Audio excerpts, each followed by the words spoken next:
အားလုံးပဲမင်္ဂလာပါရှင်ဒီနေ့တော့ပိုးကအင်းပြေးပြီးထမင်းမိန်အောင်ရာသီသားမကြီးရွက်လေးတွေနဲ့အရသာရှိတဲ့ဟင်းကောင်းလေးတစ်ခွက်ချက်ဖြစ်ပါရရှင်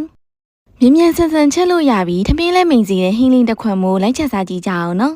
မကြီးရွက်လေးတွေကိုအရင်တွေဖယ်ပြီးရေစင်အောင်ဆေးထားလိုက်ပါတယ်ကစွန်းရွက်လေးတွေလည်းထည့်မှာဆိုတော့သူ့ကိုလည်းချွေပြီးတော့ရေဆေးထားလိုက်ပါတယ်ပဇွန်လေးတွေကိုတော့ရေဆေးပြီးအလဲကုန်လေးခြံထားလိုက်တယ်နော်ဒါကတော့ဟင်းချက်ဖို့အတွက်နှုတ်ဆင်းထားတဲ့ကြက်သွန်နီနှလုံးပဲဖြစ်ပါတယ်။စိမ့်စားငပိအနှဲငယ်လည်းလိုအပ်ပါတယ်ရှင်။ပဝင်းပစ္စည်းအလုံးအစင်းနှင်းဖြစ်ပြီဆိုရင်တော့စချက်လို့ရပါပြီနော်။အိုးတွေကိုစီရင်ထည့်လိုက်ပါမယ်။စီးပူလာပြီဆိုရင်နှုတ်ဆင်းထားတဲ့ကြက်သွန်နီလေးတွေထည့်ကြော်လိုက်မယ်နော်။အယောင်လေးပူလာအောင်စနွေးလေးလည်းအနှဲငယ်ထည့်ပါမယ်။ကြော်လာလိုက်တာကြက်သွန်လေးတွေနွမ်းလာပြီဆိုရင်စိမ့်စားငပိထည့်လိုက်ပါမယ်ရှင်။စိမ့်စားငပိထည့်ချက်တာကအရသာလေးလေးပင်ပင်နဲ့စားလို့ပိုကောင်းစေပါရဲ့နော်။ငပိလေးတွေကိုချီပြီးတော့အနက်လေးမွေးတက်လာတဲ့အထိဆက်ကြော်ထားလိုက်မယ်နော်။စိမ့်စားငပိလည်းကြက်ပြီးဆိုရင်အယောင်တင်မှုတ်ထည့်ပါမယ်။အဆက်မစားနိုင်ရင်တော့ရှော့ထည့်လို့ရပါတယ်ရှင်။ငရုတ်သီးစိမ့်နဲ့လည်းပျောက်လာပြီဆိုရင်ပဇွန်လေးတွေထည့်လိုက်ပါမယ်။ပြီးရင်တော့2မိနစ်3မိနစ်လောက်ဆက်ကြော်ထားလိုက်မယ်နော်။ပဇွန်လေးတွေလည်းအယောင်ပြောင်းလာပြီဆိုရင်မကြီးရွက်လေးတွေထည့်ပြီးကြော်လိုက်ပါမယ်